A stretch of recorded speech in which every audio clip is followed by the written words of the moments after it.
నమస్తే తెలంగాణ ప్రజలకు. నా పేరు Lakshmi Rayaneel Mudraj, Osmania university research scholar, Mudra విద్యాసంఘం రాష్ట్ర అధ్యక్షుడిని. ఈ యొక్క తెలంగాణ రాష్ట్రం లోపల అణగారిన వర్గాలకు అండగా ఉండి పేదవాళ్లకు ప్రశ్నించే గొంతుగా అన్ని వర్గాలకు మరి ఎలాంటి ఆకలి కేకలను తెలంగాణ కోరుకున్నటువంటి ప్రజా నాయకుడిగా మరి తెలంగాణ ఉంటున్న 4 కోట్ల మంది ప్రజల మన్నలు పొందినటువంటి ఒక బహుజన్ నాయకుడిగా మరి తెలంగాణ ప్రజల ఆకాంక్షలను ఏ విధంగా నెరవేర్చేటువంటి ఆశయంతోన తెలంగాణ ఉద్యమంలో క్రియాశీలకమైన పాత్ర నిర్వహించినటువంటి ఒక మహానుభావుడే ఈటెల రాజేందర్ గారు.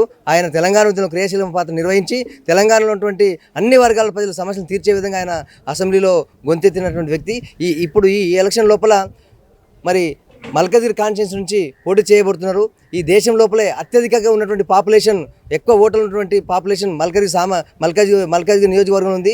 మరి ఈ నియోజకవర్గంలో ఉన్నటువంటి అన్ని వర్గాల ప్రజలు ఉంటారు కాబట్టి ఈ అన్ని వర్గాల ప్రజలకి ఈ దేశం లోపల అన్ని రంగాలు అభివృద్ధి చెందాలంటే మల్కాజ్గిరి నుండి తప్పకుండా భారీ మెజార్టీతో ఈటెల రాజేందర్ని గెలిపించడం వల్ల తప్పకుండా ఈ రాష్ట్రానికి, ఈ మల్కాజ్గిరి నియోజక ప్రజలకు అందరూ కూడా తెలంగాణ కూడా న్యాయం జరుగుతుంది ఆశాభావం వ్యక్తం చేస్తున్నాం. తప్పకుండా ఈ తెలంగాణ రాష్ట్రం లోపల ఒక ప్రశ్నించే గొంతుగా పార్లమెంట్కి వెళ్ళినప్పుడే తెలంగాణకు రావాల్సిన హక్కులు కానీ తెలంగాణ రావాల్సినటువంటి అన్ని రంగాల అభివృద్ధికి సంబంధించినటువంటి ఒక వ్యక్తిగా ఈ తెలంగాణకు న్యాయం జరిగే విధంగా ఉంటుందని ఆశాభావాన్ని వ్యక్తం చేస్తాను. తప్పకుండా ఓటర్ మహాశయులారా, మరి విద్యార్థులారా, యువకులారా అందరూ కూడా ఒకసారి గమనించండి.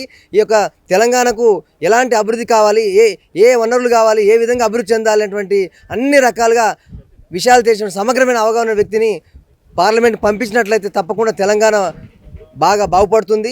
ఈ నియోజకవర్గం ఉన్న ప్రజలందరూ కూడా ఎలాంటి కష్టాలు లేకుండా, ఎలాంటి ఇబ్బంది లేకుండా ఆ కష్టాల సమస్యలకు పరిష్కారం చూపే మార్గం చూపే దిక్సూచి ఉన్నటువంటి వ్యక్తి ఈటెల రాజేందర్ గారికి భారీ మెజారిటీతో గెలిపించి బ్రహ్మాండంగా పార్లమెంట్కి పంపించి నరేంద్ర మోడీ గారికి భారతీయ జనతా పార్టీకి బహుమతి ఇవ్వబోతున్న ఆశయాన్ని వ్యక్తం చేస్తూ ఉన్నాం.